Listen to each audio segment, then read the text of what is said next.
Friends இந்த கொத்தரங்காய் வத்தலை பாருங்களா, பார்க்கவே எவ்வளோ ஒரு சூப்பராக இருக்குது. அந்த அளவுக்கு நல்லா கிறிஸ்பியாக இருக்கும். உங்க பாருங்க எந்த அளவுக்கு நல்லா கிறிஸ்பியாக இருக்குது பார்த்தீங்களா. டேஸ்ட் பார்த்தீங்கன்னா அந்த அளவுக்கு நல்லா சூப்பராக இருக்கும். குழந்தைங்கலாம் அந்த அளவுக்கு விரும்பி சாப்பிடுவாங்க. புளிப்பு உப்பெல்லாம் பிடிச்சி இந்த கொத்தரங்காய் அந்த அளவுக்கு சூப்பராக இருக்கும். கொத்தரங்காய் யாருக்கெல்லாம் பிடிக்காதுன்னு சொல்கிறாங்களோ இந்த மாதிரி வத்தல் பண்ணி கொடுங்க, அவங்க விரும்பி சாப்பிடுவாங்க. இன்னைக்கு கொத்தரங்காய் வத்தல் எப்படி செய்யலாம்னு பார்க்கலாமா? Hi friends, welcome to Kerala சமையல். இன்னைக்கு கேரளா சமையலில் கொத்தரங்காய் வத்தல் தான் செய்ய போகிறோம். வாங்க எப்படி செய்யலாம்னு பார்க்கலாம். இந்த கொத்தரங்காய் வத்தல் பண்ணுறதுக்கு நான் 1 கிலோ கொத்தரங்காய் எடுத்திருக்கேன். நல்லா விளைஞ்ச கொத்தரங்காயாக எடுக்கணும். வத்தல் பண்ணிங்கன்னா எப்பயுமே விளைஞ்ச கொத்தரங்காய் தான் எடுக்கணும். பிஞ்சியாக இருந்தால் அந்தளவுக்கு நல்லா இருக்காது. நல்லா விளைஞ்ச கொத்தரங்காய் பார்த்தீங்கன்னா நான் 1 கிலோ எடுத்திருக்கேன். நல்லா கழுவிட்டு தண்ணியை வடிகட்டி எடுத்துன்னு வந்திருக்கேன். ஒரு பிரியாணி பாத்திரத்தில் தண்ணி வச்சு எந்த அளவுக்கு நல்லா கொதிச்சு வருது பாருங்க. இப்போ இந்த ஸ்டேஜில் ஒரு 4 டேபிள் ஸ்பூன் கல் உப்பு உள்ளே சேர்த்துக்கோங்க. உப்பை சேர்த்து கொடுத்துட்டு நம்ம கழுவி எடுத்துன்னு வச்சுக்கோமில்ல கொத்தரங்காயை இந்த மாதிரி உள்ளே சேர்த்துக்கோங்க. கழுவி எடுக்கும்போதே உங்களுக்கு வேஸ்ட்டாக போன கொத்தரங்காய் ஏதாவது இருந்தால் தூக்கி போட்டுருங்க.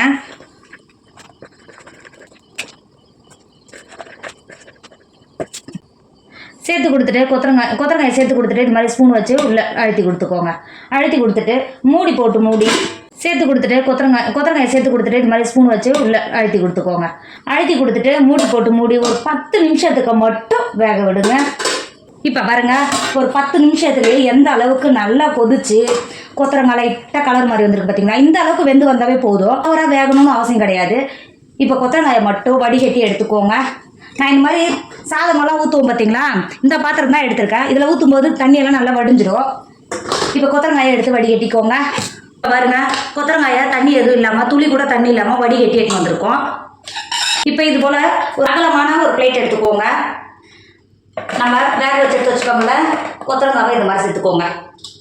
இது மாதிரி சேர்க்கும் போது 10 நிமிஷத்துலேயே சூடு இல்லாமல் நல்லா ஆறி வரும். தண்ணியும் கொஞ்சம் கூட துளி கூட தண்ணி இருக்காது. அதனால தான் இந்த மாதிரி ஆற விட சொல்கிறேன்.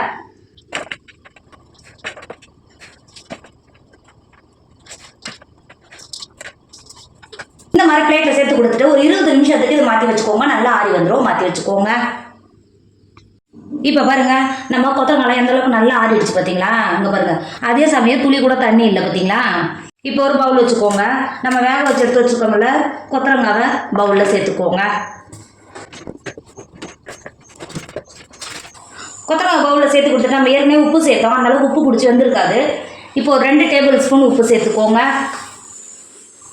உப்பு சேர்த்து கொடுத்துட்டு 1/2 கப் நல்லா கெட்டியான தயிர் எடுத்துருக்கேன். இப்போ உள்ள சேர்த்து கொடுத்துக்கோங்க.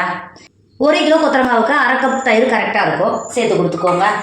சேர்த்து கொடுத்துட்டு தயிர் எல்லா கொத்தரங்காயும் படுற மாதிரி உப்பு கொத்தரங்காயும் படுற மாதிரி இந்த மாதிரி நல்லா குலுக்கி கொடுத்துக்கோங்க.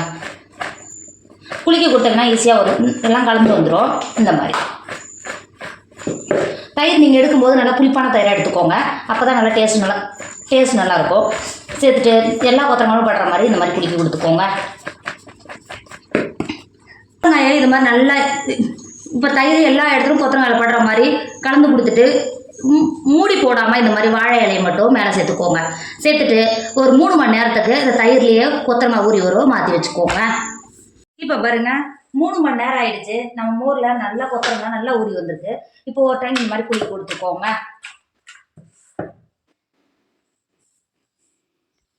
இந்த மாதிரி நீங்கள் 3 மணி நேரம் வைக்கும்போது தயிர் பிடிச்சி இதோட புளிப்பு உப்போடு சேர்த்து இதோட கொத்தரங்காய் வத்தல் அந்தளவுக்கு டேஸ்ட்டு சூப்பராக இருக்கும். கொத்தரங்காய் வத்தல் காய போகிறதுக்கு இது மாதிரி ஒரு பிளாஸ்டிக் கவரை தான் எடுத்து வெயிலில் போட்டிருக்கேன். இப்போ நம்ம தயிரில் ஊற வச்சுருக்கோம்ல கொத்தரங்காவை இந்த மாதிரி ஒன்றோட ஒன்று ஒட்டாமல் இந்த மாதிரி சேர்த்துக்கோங்க.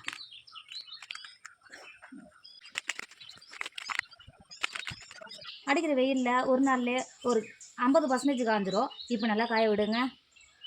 இப்போ பாருங்கள், நம்ம கொத்தரங்காய் வத்தல் ஒரு நாள் தான் காய வச்சோம். ஆனால் எந்த அளவுக்கு நல்லா கிறிஸ்பியாக காஞ்சிருக்கு பார்த்தீங்களா. அங்கே பாருங்கள், உடச்சா இந்த அளவுக்கு நல்லா உடையணும். ஒரு நாள் தான் காய வச்சா அடித்த வெயிலில் நல்லா காஞ்சிருக்கு. நம்ம கொஞ்சமாக சேர்த்ததுனால நம்ம தனித்தனியாக சேர்த்தனால சட்டுன்னு காஞ்சிருச்சு. இதுவே நீங்கள் ஒரு 5 கிலோ 6 கிலோ சேர்த்து பண்ணிங்கன்னா 2 நாள் 3 நாள் டைம் எடுக்கும். இப்போ நம்ம கொத்தரங்காய் நல்லாவே காஞ்சிடுச்சு. இப்போ வேறு ஒரு பாத்திரத்துக்கு மாற்றிக்கோங்க. இப்போ பாருங்கள், கொத்தரங்காய் வத்தலை நல்லா காய வச்சு எடுத்துன்னு வந்திருக்கோம். நீங்கள் 3 கிலோ வச்சு போட்டாலும் பார்க்கும்போது அவ்வளோ இருக்கும். காஞ்ச பிறகு இவ்வளோ தான் இருக்கும். அதுவும் பொரிச்சு எடுத்திங்கன்னா எவ்வளோ சாப்பிட்டாலும் இது பத்தாது. அந்த அளவுக்கு டேஸ்ட்டு சூப்பராக இருக்கும். நீங்கள் பொறிக்க அடுத்த செகண்டே காலி ஆகிடும். இப்போ இது பொரிக்கிறதுக்கு ரெடி ஆகிடுச்சு. பொரிக்கிறதுக்கு ஒரு இரும்பு கடாயில் எண்ணெய் வச்சு எண்ணெய் நல்லா சூடாகிடுச்சு. நம்ம காய வச்சு எடுத்து வச்சுருக்கோம்ல கொத்தரங்காய் வத்தலை இந்த மாதிரி உள்ளே சேர்த்துக்கோங்க. சேர்த்த உடனே நல்லா இந்த மாதிரி பபிள்ஸ் வரணும். அதுக்கப்புறம் அடுத்த லோ ஃபில்ல வச்சுக்கோங்க.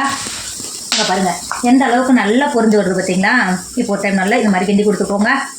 இந்த அளவுக்கு கலர் மாதிரி வந்தாவே போதும். நல்லா கிறிஸ்பியாக இருக்கும். இப்போ இது வெளில எடுத்துக்கோங்க. நீங்கள் முத்தனை கொத்தரங்காவாக சேர்த்தா மட்டும்தான் இந்த அளவுக்கு நல்ல கலர் வரும். பார்த்தீங்களா, இங்கே பாருங்க. இப்போ எண்ணெயிலேருந்து வடிகட்டிக்கோங்க. வடிகட்டி எடுத்துகிட்டு திரும்பவும் சேர்த்துக்கோங்க. சேர்த்துட்டு திரும்பவும் அதே மாதிரி பொரிச்சு எடுத்துக்கோங்க. உங்களுக்கு எந்த அளவுக்கு தேவையோ அந்த அளவுக்கு பொரிச்சு எடுத்துக்கோங்க. கொத்தரங்காய் வத்தலை பொரிச்சு எடுத்துன்னு வந்துட்டோம். இதோட டேஸ்ட் அந்த அளவுக்கு சூப்பராக இருக்கும். நல்லா கிறிஸ்பியாக இருக்கும். இங்கே பாருங்கள், இந்த அளவுக்கு நல்லா கிறிஸ்பியாக இருக்கும். டேஸ்ட்டு பாருங்கள், அந்த அளவுக்கு நல்லா சூப்பராக இருக்கும். இப்போ இருக்கிற சம்மர் வெயிலுக்கு இந்த மாதிரி நீங்கள் வத்தலெல்லாம் போட்டு வச்சுட்டீங்கன்னா அடுத்தது மழைக்காலம் வரும். அப்போ குழந்தைங்களுக்கு இது மாதிரிலாம் பொரிச்சு கொடுக்கறதுக்கு அவங்க விரும்பி சாப்பிடுவாங்க. டேஸ்ட்டும் நல்லாயிருக்கும். நமக்கு நம்மளே செஞ்சு கொடுக்குறதுனால ஹெல்த்தியாகவும் இருக்கும். கண்டிப்பாக நீங்களும் ட்ரை பண்ணுங்கள். என்னோட வீடியோ உங்களுக்கு பிடிச்சிருந்தா உங்கள் ஃப்ரெண்டு உங்கள் ஃபேமிலிக்கு ஷேர் பண்ணுங்கள். மறக்காமல் கேரளா சமையல் சப்ஸ்கிரைப் பண்ணிக்கோங்க. தேங்க்யூ.